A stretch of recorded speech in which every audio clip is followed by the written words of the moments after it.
अस्सलाम वालेकुम वरहमतुल्लाहि वबरकातुहू। आप सभी पर अल्लाह की सलामती हो, रहमतें और बरकतें नाज़िल हो। Peace be upon you all guys. मैं हूँ शाह वज़ीर और आप देख रहे हैं मेरा YouTube channel father of technology, जिस पर आप लोग आज जो वीडियो देखने वाले हैं वो आपके क्लास 12 या नीट के प्रिपरेशन या कह सकते हैं एम्स के प्रिपरेशन के लिए है। अब ऐसा ये सवाल भी पैदा होता है कि मैंने जो अभी आप देखने वाले हैं वो आपके सामने में स्क्रीन पर एनसीईआरटी के बुक का कंटेंट है। सवाल ये पैदा होता है पहले कि आखिर मैंने एनसीईआरटी बुक को ही पहले क्यों प्रायोरिटी दी है। अगर नीट के बारे में और अगर एम्स के बारे में बात कर रहे हैं, मेडिकल एंट्रांसेस के बारे में, ये तो एनसीईआरटी में तो कुछ लिखा ही नहीं होता है। ये बात जो है एकदम बिल्कुल एकदम ज़्यादातर लोगों की ज़बान पर चढ़ी होती है, चाहे टीचर्स हो या स्टूडेंट हो, जो भी हो, प्रिपरेशन कर रहे हो या किसी को पढ़ा रहे हो।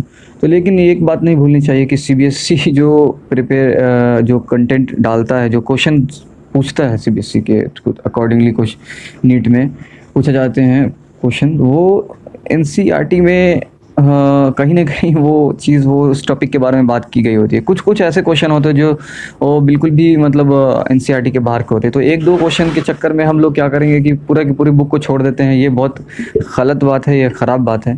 तो सबसे पहले अपनी बुक तो पढ़े, पहले अपनी सिलेबस को तो पढ़ें सबसे पहले हम। उसके बाद देखेंगे बाद में कौन कौन सी और भी एक्स्ट्रा बुक्स हम लोग देख सकते हैं, फिंगर टिप्स देख सकते हैं। फिर उसके बाद मतलब एररलेस जो आता है सेल्फ एक्सप्लोरर वो देख सकते हैं। फिर जा करके दिनेश की बुक आती है और भी देखेंगे।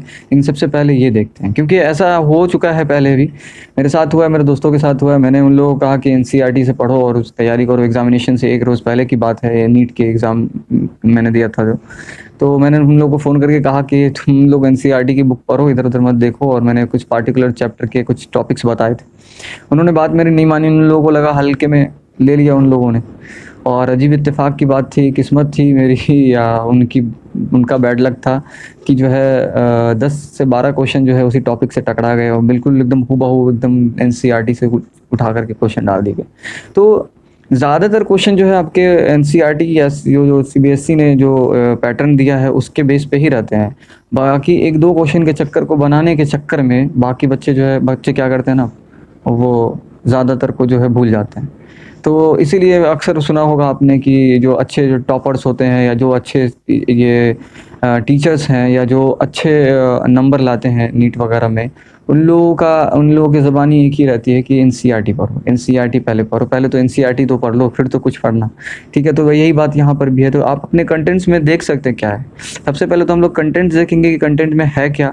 उसके बाद बात करेंगे कि जो है चैप्टर में मतलब फिर पढ़ाई शुरू करेंगे। तो ये रहा आपका पहला यूनिट है। सबसे पहला यूनिट यानी यूनिट 6 एक्चुअली बोलेंगे इसको, इसलिए यूनिट 6 बोल रहे हैं क्योंकि यूनिट 5 तक जो है क्लास 11th में बात हो चुकी है। अब ये हम लोग क्लास 12 के बारे में बात कर रहे हैं। तो क्लास 12 में यूनिट 6 से स्टार्ट होगा और 10 पे ख़त्म होगा, क्योंकि 5 यूनिट वहाँ, 5 यूनिट यहाँ। और यहाँ पर जो इसमें सबसे पहला यूनिट है वो रिप्रोडक्शन का है। रिप्रोडक्शन के बारे में बात करेंगे। रिप्रोडक्शन इन ऑर्गेनिज्म सबसे पहला चैप्टर है इसका। इसके बारे में बात करेंगे, ऑर्गेनिज्म में रिप्रोडक्शन कैसे होता है, क्या होता है रिप्रोडक्शन, वो सब सही चीज़ों के बारे में। अगर आपको कुछ भी पता है तो कमेंट सेक्शन में जाके ज़रूर बता सकते हैं, ठीक है। उसके बाद बारी आएगी चैप्टर 2 में sexual reproduction in flowering plants. Flowering plant में भी सेक्सुअल रिप्रोडक्शन होता है, क्योंकि इसमें प्लांट का जो फूल होते हैं, फल मतलब फ्लावर्स में मेल और फीमेल दोनों पार्ट्स होते हैं। किसी किसी फूल में मेल और फीमेल दोनों एक ही फूल में होते हैं, इसीलिए बाइसेक्सुअल हो जाते हैं वो, या हर्माफ्रोडाइट बोल सकते हो, भी बोलना है बोले तो। और किसी किसी प्लांट के फूल में मेल फ्लावर अलग होता है और फीमेल अलग होता है। एक ही प्लांट के ऊपर भी हो सकता है या अलग अलग प्लांट के ऊपर। अलग अलग प्लांट में जैसे एग्जांपल में पपाया है, पपीता का पेड़ है, उसके ऊपर हो सकता है। फिर जाके डेट पाम है, खजूर का पेड़, उसमें हो सकता है मेल और हो सकता है क्या होता ही है मेल और फीमेल अलग अलग। ये मैं एक्सपीरियंस से बता रहा हूँ क्योंकि मेरे गार्डन में वो दोनों ही है। तो एक्चुअली मेल है मेरे पास, फीमेल नहीं है, इसलिए हम लोग खजूर खाना नसीब नहीं हो पा रहा है। तो आगे बढ़ते हैं, sexual reproduction in flowering plant देखेंगे हम लोग डिटेल में। फ्लावर जो है जाहिर सी बात है इसमें मेल और फीमेल दोनों पार्ट होंगे, उस सब चीज़ों के बारे में पढ़ेंगे। तीसरा चैप्टर इसमें ह्यूमन रिप्रोडक्शन के बारे में बात की गई है। ह्यूमन में रिप्रोडक्शन कैसे होता है वो तो समझाने की ज़रूरत ही नहीं है, आप लोग तो अच्छी तरह जानते हैं, इसके बारे में क्या बात करूँ मैं। आगे बढ़ते हैं चैप्टर जब पढ़ेंगे तो उसमें एक्सप्लोर करेंगे हम लोग अच्छे से इंशाल्लाह। अगला चैप्टर है आपका चैप्टर 4 रिप्रोडक्टिव हेल्थ के बारे में। ये बहुत इंपॉर्टेंट चैप्टर है, ख़ास करके इस वजह से क्योंकि इसमें फ़ीमेल के बारे में ज़्यादा बातें होंगी, क्योंकि मेल तो अपना काम करके निकल जाते हैं। जो फर्टिलाइजेशन होता है एग का और स्पर्म सेल का, फिर जो ज़ाइगोट बनता है, फिर एम्ब्रायो बनता है, जो जो भी चीज़ें प्रोसेस चलती हैं धीरे धीरे करके इनक्यूबेशन पीरियड में, यानी कि ये जो 9 महीने का पीरियड होता है, तो वो तो उसमें जो हार्मोनल चेंजेस होते हैं बॉडी में वो तो फीमेल ही झेलती हैं। और बच्चा जो है जो बन रहा होता है उस वक्त जो तकलीफ़ हो रही होती है धीरे धीरे करके, जो चेंजेस आ रहे थे वो उन्हीं को झेलना पड़ता है। तो उनको कैसे हेल्दी रखा जाए, कैसे जो है उनकी देखभाल की जाए, वो सब चीज़ों के बारे में बात करेंगे रिप्रोडक्टिव हेल्थ में। अगली बारी है हम लोग देखते हैं इसकी यूनिट 7 है, जिसमें जेनेटिक्स एंड इवोल्यूशन के बारे में हम लोग पढ़ेंगे। तो इसमें सबसे पहला यूनिट है जेनेटिक्स में हम लोग पढ़ते हैं क्या, जाहिर सी बात है कि जीन के बारे में पढ़ते हैं, डीएनए के बारे में पढ़ते हैं, इन्हें सब चीज़ों के बारे में तो पढ़ते हैं। तो जेनेटिक्स में हम लोग सबसे पहला चैप्टर पढ़ेंगे principle of inheritance and variation. Inheritance का प्रिंसिपल क्या है और वेरिएशन का प्रिंसिपल क्या है, मतलब वेरिएशन बदलाव क्या आखिर कैसे होता है। इनहेरिटेंस कहने का मतलब यहाँ पर यह है कि जो माँ बाप से हम लोग के अंदर कैरेक्टर्स आते हैं, हमारे माँ बाप से, हमारे दादा दादी से, वो जो कैरेक्टर्स आते हैं वो कैसे आते हैं, आखिर क्या प्रिंसिपल है उसका, किस बेस पे आता है। तो डीएनए और आरएनए के बारे में हम लोग पढ़ेंगे वहाँ पे। उसके बाद जो बदलाव आता है रिप्रोडक्शन में, जाहिर सी बात है ज़रूरी नहीं है कि फेस जो है बिल्कुल एकदम 100% अपने बाप के जैसा ही हो, या अपने माँ के जैसे हो, या दादा दादी के जैसे हो। अंकल से भी शक्ल मिल सकती है, किसी बहुत दूर के रिश्तेदार वाले से भी शक्ल मिल सकती है। तो ये वेरिएशन बदलाव आता है, या ये कह सकते हैं कि जीन का एक्सप्रेशन होता है। वेरिएशन कहने का मतलब असल में बदलाव है, कुछ ना कुछ फेस में चेंजिंग आ जाना, आवाज़ में चेंजिंग आना, तभी तो एक दूसरे की शक्ल अलग अलग होती है। ये सब चीज़ें हम लोग देखेंगे, और इससे रिलेटेड क्वेश्चंस भी नीट में पूछे जा चुके हैं। मैंने खुद अटेम्प्ट किया है ऐसे सवालों को। सबसे पहला क्वेश्चन यही था वहाँ पे जब मैंने पहली बार नीट का एग्ज़ाम दिया था कि आखिर किस चीज़ में जो है वेरिएशन आता है। वहाँ पर तो ऑप्शन था, एक बहुत सारे ऑप्शन थे जिसमें से एक ऑप्शन था रिप्रोडक्शन के बारे में। रिप्रोडक्शन में वेरिएशन का चांसेस होते हैं। तो आगे बढ़ते हैं, हम लोग बात करते हैं सेक्सुअल रिप्रोडक्शन के बारे में। बात हो रही है एक्चुअली, मतलब कि दो तरह के, एक होता है कि जो है एक ही बॉडी से जैसे बैक्टीरिया वगैरह करते हैं ना, कि बाइनरी फिजन वगैरह करके मेल और फीमेल अलग अलग नहीं होते हैं, उसमें ज़रूरत नहीं पड़ती है। लेकिन मेल और फीमेल जिसमें होते हैं उसमें वेरिएशन होने का चांसेस होता है। तो बढ़ेंगे हम लोग डिटेल में। चैप्टर 6 में है मॉलिक्यूलर बेसिस ऑफ इनहेरिटेंस, मतलब कि जो बेसिस है इनहेरिटेंस का, यानी डीएनए और आरएनए, उसका वो किन सब चीज़ों से मिलकर बना होता है, किस तरह के मॉलिक्यूल से मिलकर बना होता है। तो हम लोग वहाँ पर नाइट्रोजनस बेसेस के बारे में पढ़ेंगे, बहुत सारी चीज़ों के बारे में पढ़ने वाले हैं वहाँ पे, पेंटोस शुगर और भी चीज़ें हैं। तो वहाँ पे देखेंगे, बहुत सारे लोगों को ये टफ लगता है, लेकिन है नहीं, बहुत आसानी से याद आप कर सकते हैं। मैं ट्रिक बताऊँगा इंशाल्लाह उस वक्त, या तो आप लोगों को इंशाल्लाह याद हो जाएगा। अगला चलते हैं, इवोल्यूशन के बारे में बात करते हैं। इवोल्यूशन जो वर्ड आया वो इवॉल्व से आया एक्चुअली, यानी कि वक्त के हिसाब से अपने अंदर तब्दीली लाना या आ जाना कुदरती तौर पे, ठीक है। जैसे कि पहले जो है आर्चेप्टेरिक्स हुआ करता था, जिसे जो है बर्ड का और रेप्टाइल्स का जो है जन्म हुआ है। यानी आपने देखा होगा आर्चेप्टेरिक्स का, अगर पिक्चर कभी देखा होगा, मे बी अगर मुझे मिले तो मैं डाल दूंगा यहाँ पे। तो उसमें क्या होता है ना कि पहले एक ऐसा बर्ड था वो, जो जिसके बीक भी थी, मतलब चोंच भी था और दांत भी थे उसमें। तो अब जो उसी से निकला है ये बर्ड्स अभी के जो हैं वो, और जो रेप्टाइल्स हैं उनको माना जाता है कि वो वहीं से इवॉल्व होकर के आए हैं। मतलब वक्त के हिसाब से बदलाव हो गया उसमें, लाखों हज़ारों करोड़ों साल लग सकते हैं, हज़ारों लाखों करोड़ों साल। इवोल्यूशन में यही होता है, काफ़ी टाइम लगता है, ठीक है। और अब आती है बारी यूनिट 8 में, बायोलॉजी इन ह्यूमन वेलफेयर। इंसान के ज़िंदगी में बायोलॉजी का क्या रोल है उसके बारे में बात करेंगे। ह्यूमन हेल्थ एंड डिजीज़, इंसानों के अंदर जो डिजीज़ होती है पैदा किन कारणों से होती है, और उसके बाद उसका हम कैसे ध्यान रख सकते हैं, इन सब चीज़ों के बारे में हम लोग बात करेंगे। तो जब वहाँ पे बारी आएगी वहाँ पे देखेंगे हम लोग। ह्यूमन हेल्थ सबसे ज़्यादा इंपॉर्टेंट है हमारे लिए, हमारा हेल्थ। तभी तो लॉकडाउन में बैठ करके मैं पढ़ा रहा हूँ यहाँ और आप पढ़ रहे हैं, ताकि जो बाहर ना निकलें और एक दूसरे को कंटामिनेट ना कर दें, एक दूसरे को नुकसान ना पहुँचा दें, वरना क्या ज़रूरत थी। चलिए अगला चैप्टर है चैप्टर 9। इसमें है strategies for enhancement in food production. क्या है स्ट्रेटजीज हम लोग इस्तेमाल कर सकते हैं फूड प्रोडक्शन के लिए।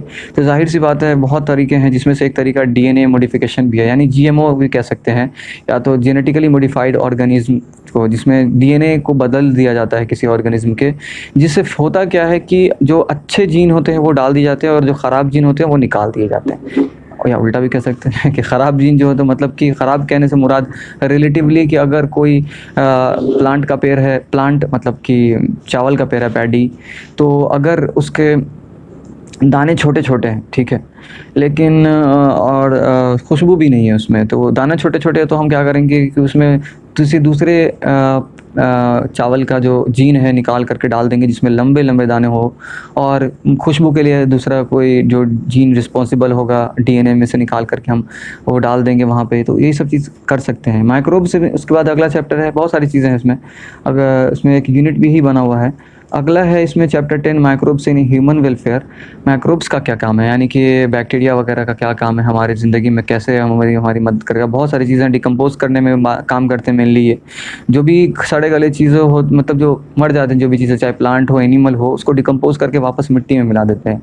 नाइट्रोजन साइकिल में इनका बहुत बड़ा हाथ है, बहुत सारे साइकिल्स में इनका बहुत सारा हाथ है, वो वाले बड़ी वाली साइकिल, चलाने वाली साइकिल छोड़ करके। तो माइक्रोब्स के बारे में जैसे एक और एग्जांपल मैं दे सकता हूँ, राइजोबियम बैक्टीरिया, जैसे कि लेगुमिनस प्लांट में के रूट में वो रहते हैं। लेगुमिनस प्लांट आप जानते होंगे कि दाल वाले जितने भी प्लांट हैं उन सब के रूट में पाए जाते हैं, और वो नाइट्रोजन फिक्सेशन का काम करते हैं। एयर का जो नाइट्रोजन जो एयर में प्रेजेंट है उसको प्लांट डायरेक्टली नहीं ले सकता स्टोमाटा के थ्रू, आपको पता होगा। तो उसके लिए क्या करता है कि वो नाइट्रोजन फिक्सेशन करता है मिट्टी में, और वहाँ से प्लांट जो है अब्जॉर्ब कर लेता है, और बदले में प्लांट उसको रहने की जगह देता है। तो माइक्रोब्स का इस्तेमाल बहुत तरीके से किया जा सकता है। अगला है बायोटेक्नोलॉजी के बारे में बात करते हैं, इसी के बारे में बात कर रहा था मैं। इसमें क्या है, ये यूनिट 9 में बायोटेक्नोलॉजी जो है, इसमें जो चैप्टर्स हैं, chapter 11 biotechnology principle and processes.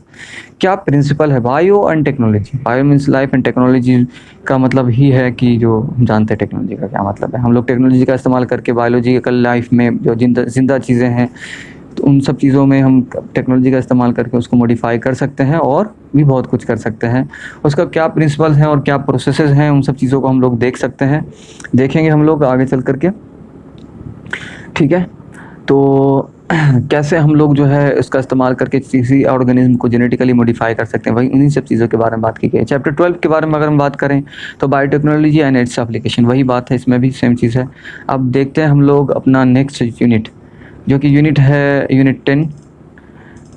इसमें आप लोग देख सकते हैं इकोलॉजी है। इकोलॉजी बेसिकली आपका जो इकोसिस्टम है और उसका स्टडी जो है उसके बारे में पढ़ना। इकोसिस्टम बोले तो जितने भी लिविंग नॉन लिविंग ऑर्गेनिज्म हैं सब मिल करके एक दूसरे से कहीं ना कहीं जुड़े हुए होते हैं, इसी को हम लोग इको सिस्टम कहते हैं। इकोलॉजी के बारे में मतलब कि इकोसिस्टम के बारे में स्टडी करने को इकोलॉजी कहते हैं हम लोग। तो चैप्टर 13 में हम लोग सबसे पहले देखेंगे कि ऑर्गेनिज्म एंड पॉपुलेशन, ऑर्गेनिज्म्स के बारे में बात करेंगे और उनके पॉपुलेशन के बारे में बात करेंगे, ठीक है। उसके बाद है चैप्टर 14 है इकोसिस्टम के बारे में। जैसा कि मैंने पहले कह दिया, चाहे इकोसिस्टम क्या है, बार बार दोहराना अच्छी बात नहीं है। हमारे जो जितने भी लिविंग नॉन लिविंग बींग है आपस में कैसे जुड़े हुए हैं, उस सिस्टम के बारे में बात करेंगे। फिर जाकर के चैप्टर 15 में बायोडाइवर्सिटी एंड कंजर्वेशन। बायोडाइवर्सिटी कहने का मतलब है कि ऑर्गेनिज्म का अलग अलग जगह होना, मतलब हर तरह के प्लांट हर जगह नहीं पाए जाते हैं, अलग अलग जगह पाए जाते हैं, डाइवर्सिटी है उनकी। हर तरह का एनिमल हर जगह नहीं पाया जाता है, वो उसकी डाइवर्सिटी है, अलग अलग जगह पाए जाते हैं। तो और उनका कंजर्वेशन भी ज़रूरी है, क्योंकि किसी पार्टिकुलर जगह पे वो रहते हैं, तो वहाँ के लोग, लोकल लोग जो उसका हंटिंग कर सकते हैं, शिकार कर सकते हैं, नुकसान पहुँचा सकते हैं, वो स्पीसीज़ ख़त्म हो सकता है। तो इसीलिए उनका कंजर्वेशन भी बहुत ज़रूरी है। इसी के लिए हम लोग ज़ूलॉजिकल पार्क्स बनाते हैं, जिनको हम लोग चिड़ियाघर कहते हैं, ज़ू कहते हैं जिसको हम लोग बेसिकली। जून का मतलब आई थिंक जहाँ तक मुझे याद है एनिमल ही होता है, जून से लिया गया है, ठीक है। तो उसी से जूलॉजी बना है, यानी जानवरों के बारे में स्टडी करना। तो अभी हम लोग बेसिकली देखा जाए तो कहीं ना कहीं अभी तो जूलॉजी नहीं बोल सकते हैं, अभी हम लोग दोनों पढ़ रहे हैं, प्लांट के बारे में पढ़ रहे हैं और एनिमल के बारे में भी पढ़ रहे हैं, ठीक है। अगला है इसमें चैप्टर 16 एनवायरमेंटल इश्यूज़। एनवायरनमेंट में जो इश्यूज़ आते हैं, जैसे कि किसी गैस का बहुत ज़्यादा बढ़ जाना या टेम्परेचर का बहुत ज़्यादा बढ़ जाना। जैसे जाहिर सी बात है, कम कार्बन डाइऑक्साइड के बारे में सीधे अगर हम बात करें तो कार्बन डाइऑक्साइड के बढ़ने की वजह से जो है ग्लोबल वार्मिंग हो रही है। ग्लोबल का मतलब पूरे अर्थ का टेम्परेचर जो है वो बढ़ रहा है, जिसकी वजह से ग्लेशियर्स पिघल रहे हैं और समुद्र में जो वाटर लेवल बढ़ रहा है। फिर जाकर के दूसरे गैसेज हैं, नाइट्रोजन डाइऑक्साइड, सल्फर डाइऑक्साइड, ये सब गैसेज जो निकलते हैं, ये एसिड रेन में इनका बहुत बड़ा रोल होता है, कह सकते हैं इनका बहुत बड़ा हाथ होता है। तो ये नाइट्रोजन डाइऑक्साइड है हो गया, फिर सल्फर डाइऑक्साइड जो है, जैसे नाइट्रिक एसिड बनाएंगे, सल्फर डाइऑक्साइड, सल्फ्यूरिक एसिड, ये एयर के में जा कर के मिल जाएगा और मतलब एयर में ही रिएक्शन होकर के बनाएगा। तो फिर जा कर के वो जब बारिश होगी तो ज़ाहिर सी बात है एसिड नीचे आएगा और नीचे के जो ऑर्गेनिज्म हैं, चाहे वो पानी में रहने वाले हों, चाहे पानी के बाहर रहने वाले हों, प्लांट हो, क्रॉप्स हों, उन सब के ऊपर उनका नुकसान होता है। फिर जा कर के मोनूमेंट जो है जैसे ताजमहल वगैरह, इन सब चीज़ों को नुकसान पहुँचाते हैं, आप सब लोग अच्छी तरह जानते हैं। ठीक है, तो ये रहा आज का आपका आज के लिए।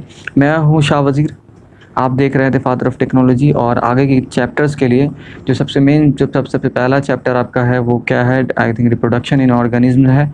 इसको हम लोगों को पढ़ना है और देखेंगे क्या है इसमें। और अगर कंटिन्यू देखना चाहते हैं वीडियो तो आपको पता है आपको क्या करना है। अगर वीडियो पसंद नहीं आया हो तो डिसलाइक का बटन ज़रूर दबाएं, और लेकिन कमेंट में जा कर के पहले बता दें कि आपको क्या पसंद नहीं आया, ताकि मैं उसके नेक्स्ट वीडियो में उसमें सुधार कर लूँ। ठीक है, सब्सक्राइब तो आप लोग करेंगे नहीं, इसलिए बोलना बेकार ही है। तो इंशाल्लाह मिलते हैं फिर अगले वीडियो में। ठीक है, तो अस्सलाम वालेकुम वरहमतुल्लाहि वबरकातुहू व मग़फ़िरतुहू।